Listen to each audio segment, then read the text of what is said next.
Welcome to the Salish Sea Sunday afternoon service from January 19th. Our speaker today is Joseph Bednarik.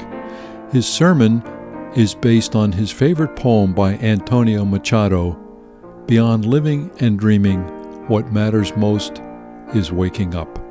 We hope you enjoy this recording of our service, and we hope to see you some Sunday afternoon. Thanks for listening.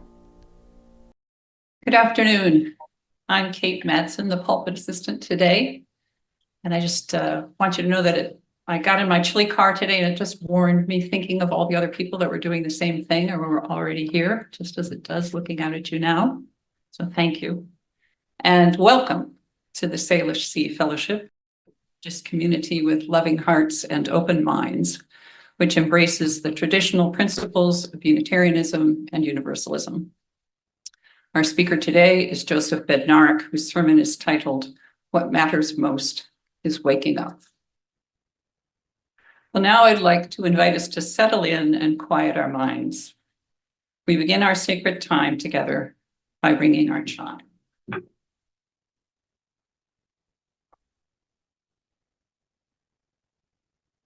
And Dan, please, will light our chalice as I speak these words.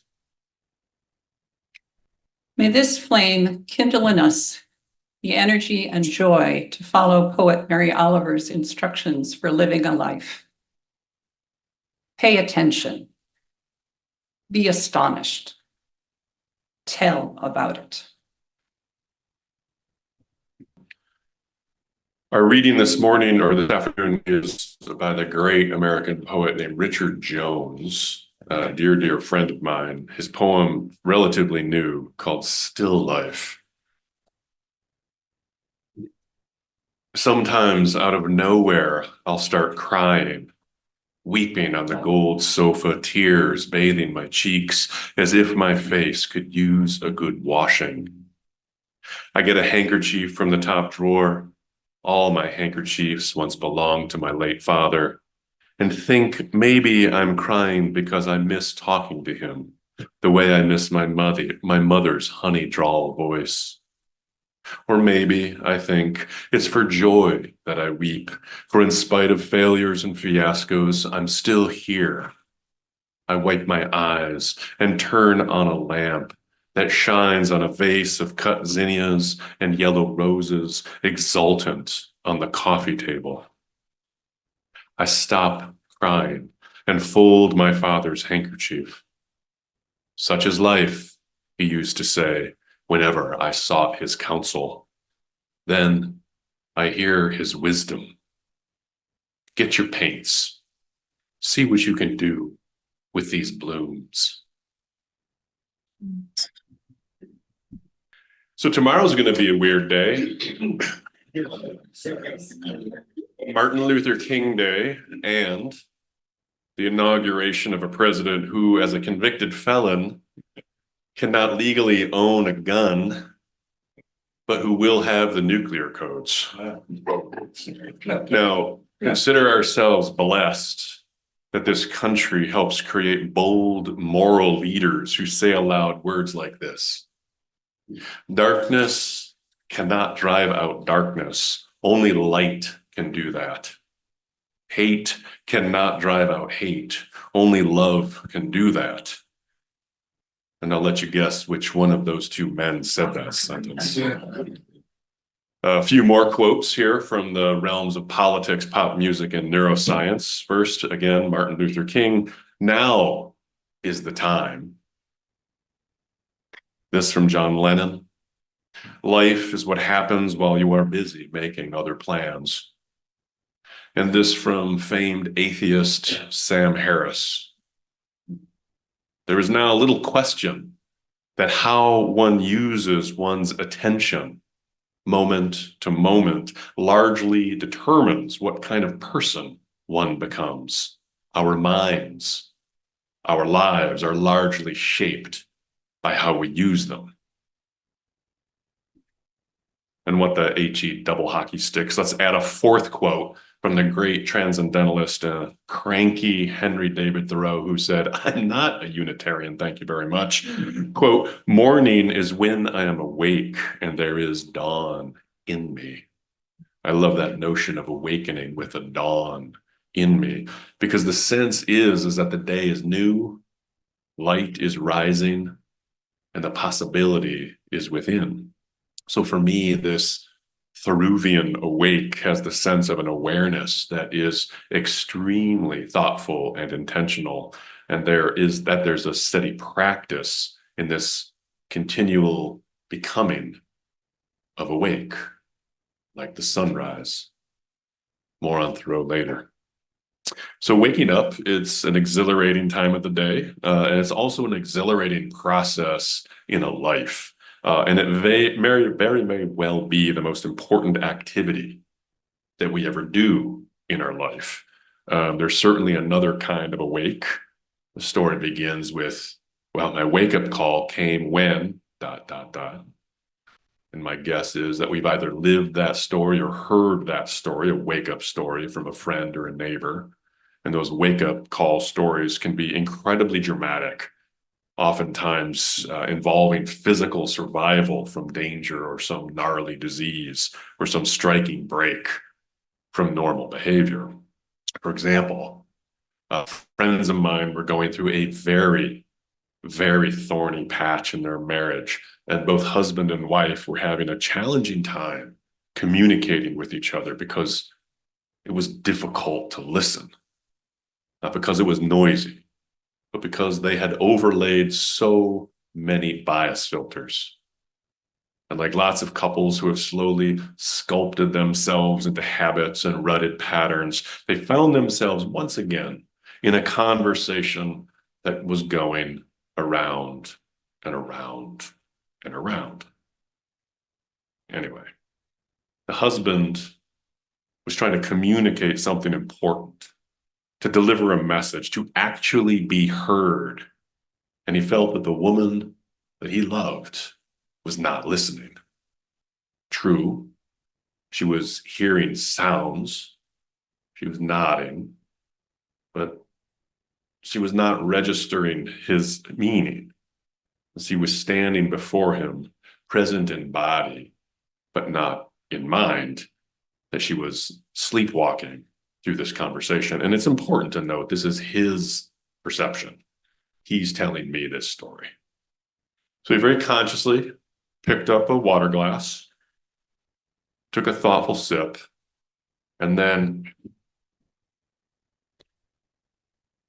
hurled it against the wall, shattering glass everywhere. It's an explosive moment in their marriage that abruptly opened the now.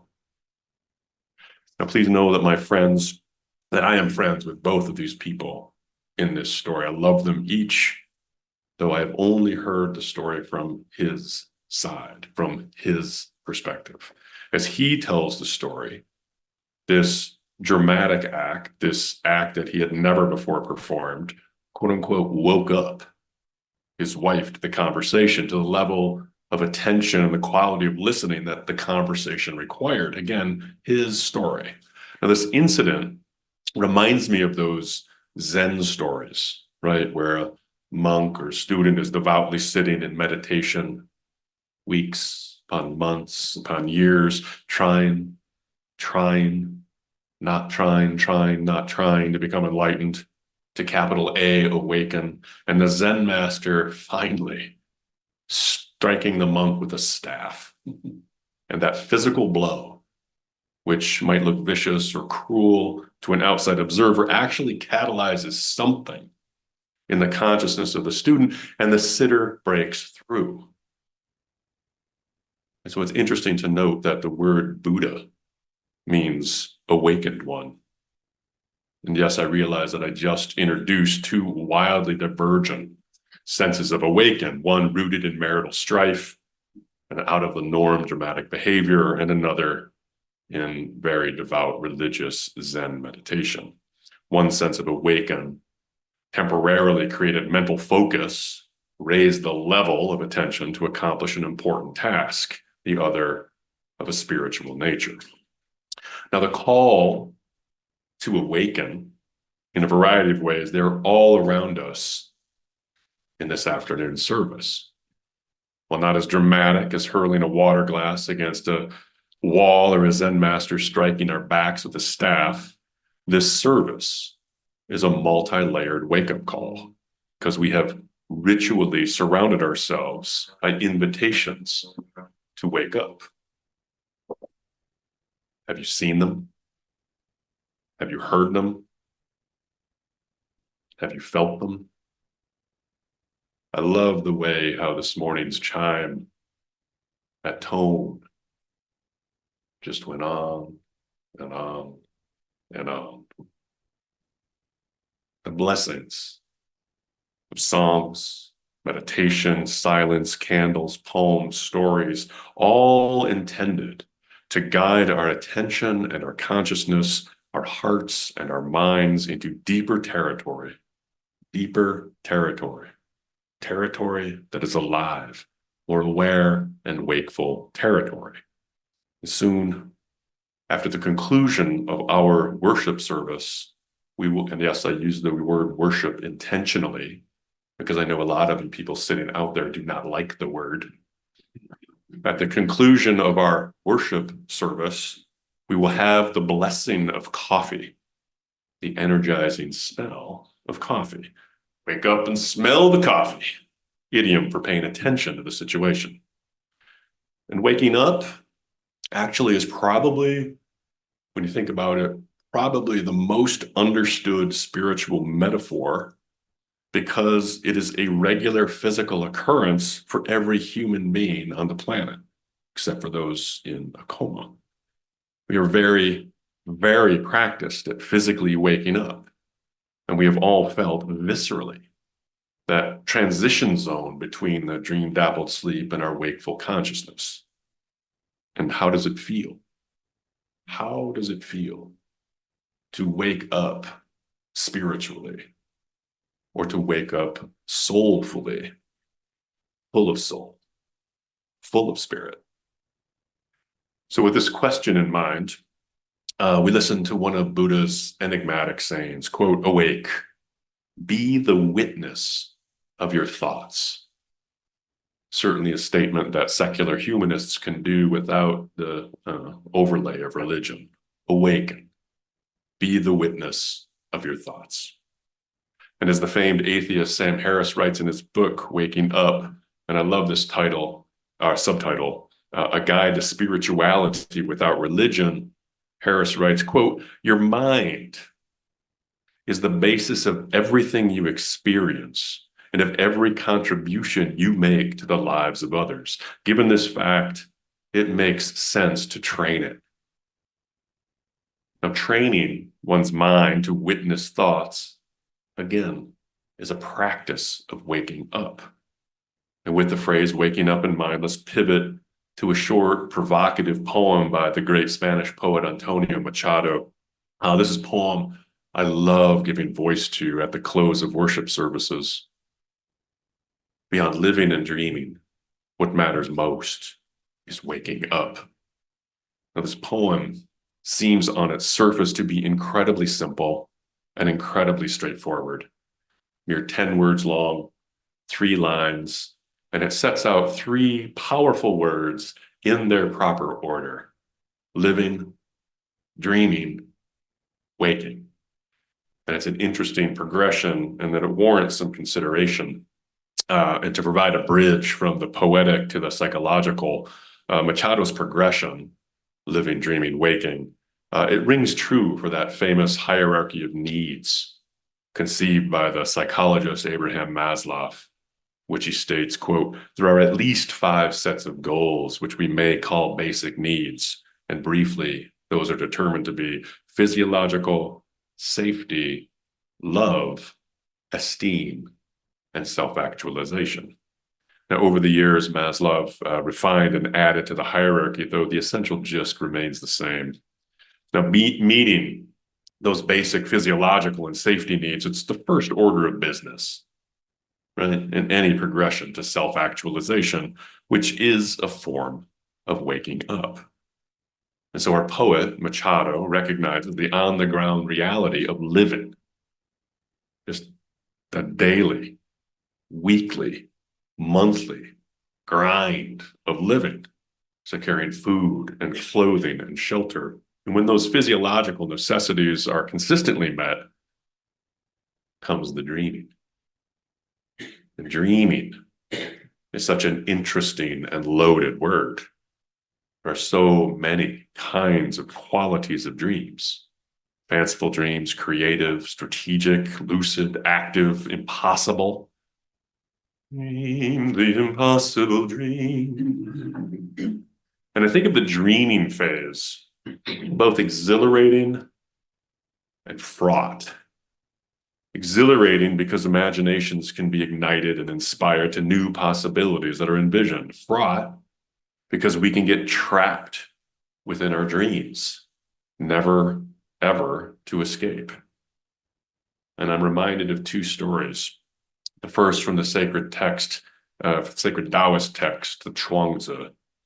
One is a paraphrase, that once a philosopher dreamt he was a butterfly, and suddenly he woke up and there he was, not knowing whether he was a human being who had dreamt he was a butterfly or a butterfly dreaming that he was a philosopher. Now, first-year college students the world over love considering this passage during boozy conversations and or after getting very stoned. This can be a useful exercise while growing one's young mind. And while I can neither confirm nor deny that I was ever once one of those students, I can tell you this right now.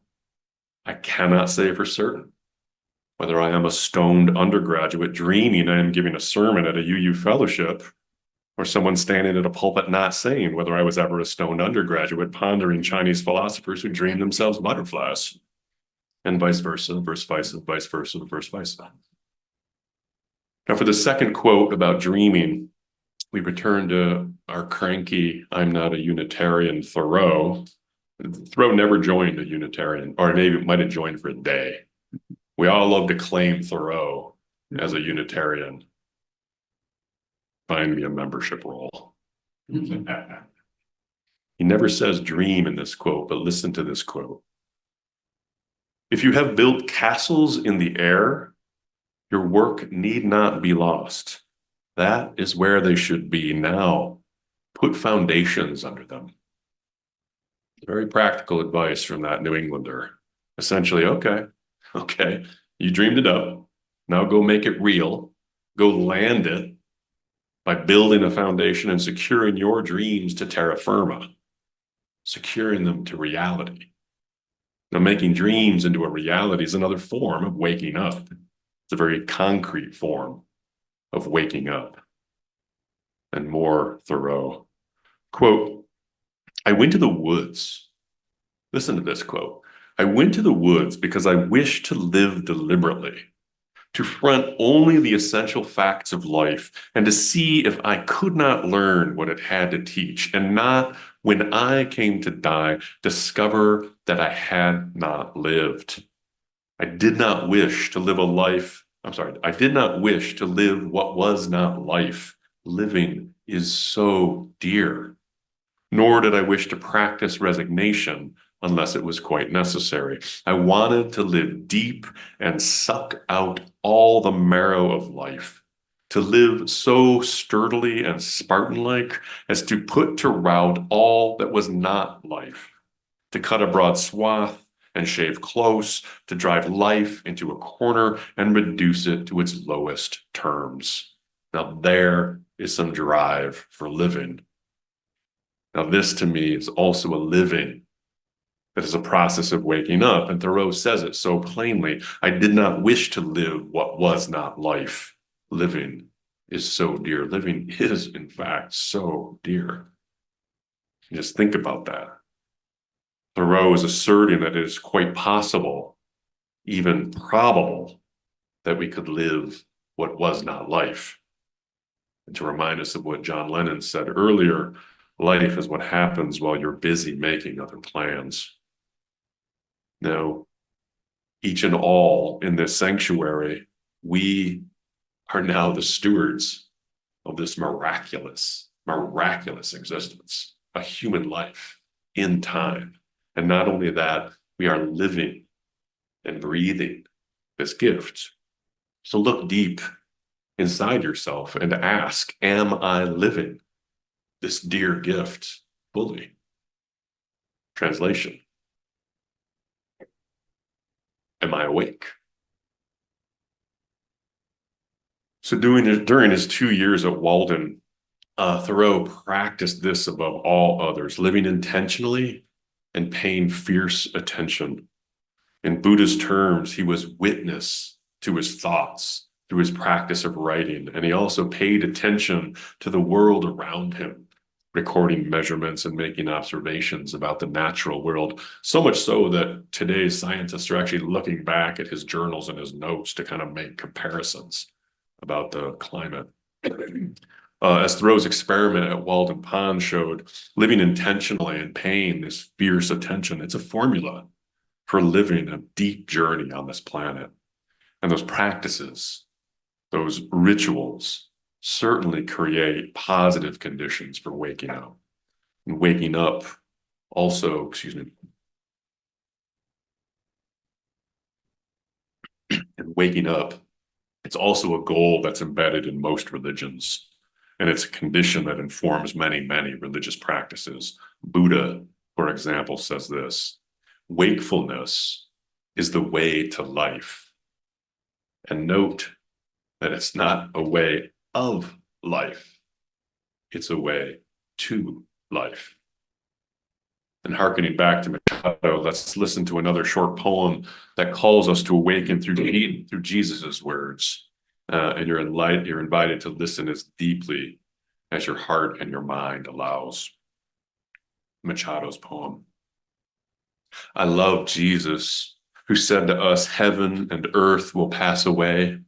When heaven and earth have passed away, my word will remain. What was your word, Jesus? Love, forgiveness, affection? All your words were one word: wake up. And to be sure, in the translation that I just read, the concluding word, wake up, is actually fused together: wake up. So ponder that for a few seconds. This poem does not suggest that the one surviving word of the great teacher Jesus above all words is wake up. It's actually saying that all the words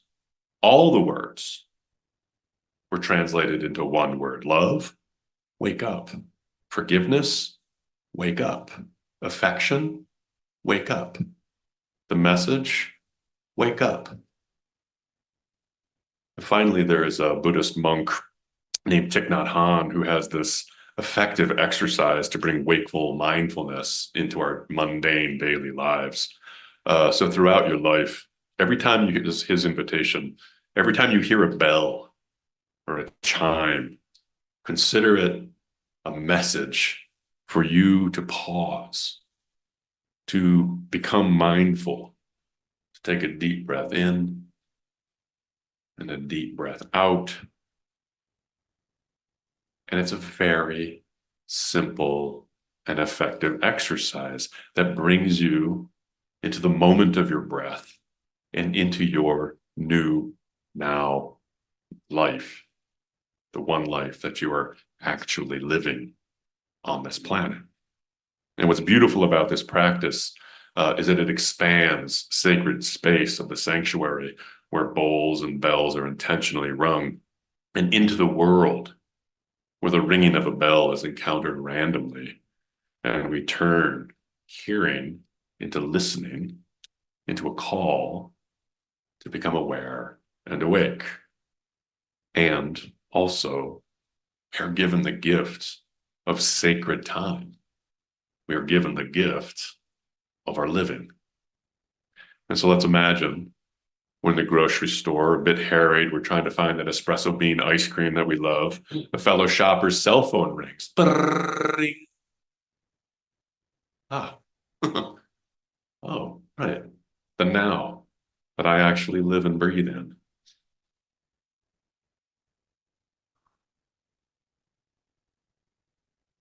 Hello, life. And to close a short poem. We're going to call back to Richard Jones, who we read for the reading. This is his poem called The Bell. In the tower, the bell is alone, like a person in their room, thinking and thinking. The bell is made of iron. It takes the weight of a person to make the bell move. Far below, the bell feels hands on a rope. It considers this. It turns its head. Miles away, a person in their room hears the clear sound and lifts their head to listen. So I propose that we practice these two exercises this week. First, whenever you hear a bell ring, awaken into your now and enjoy a mindful breath. And whenever you smell or sip coffee or tea, which you will do momentarily, call Machado's poem to mind, and especially the last line. What matters most is waking up. And just listen to this.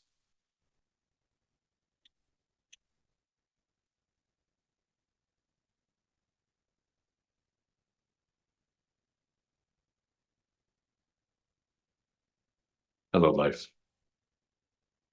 Amen. Let's say our closing words together from your order of service. We extinguish this flame, but not the loving joy of being freely together.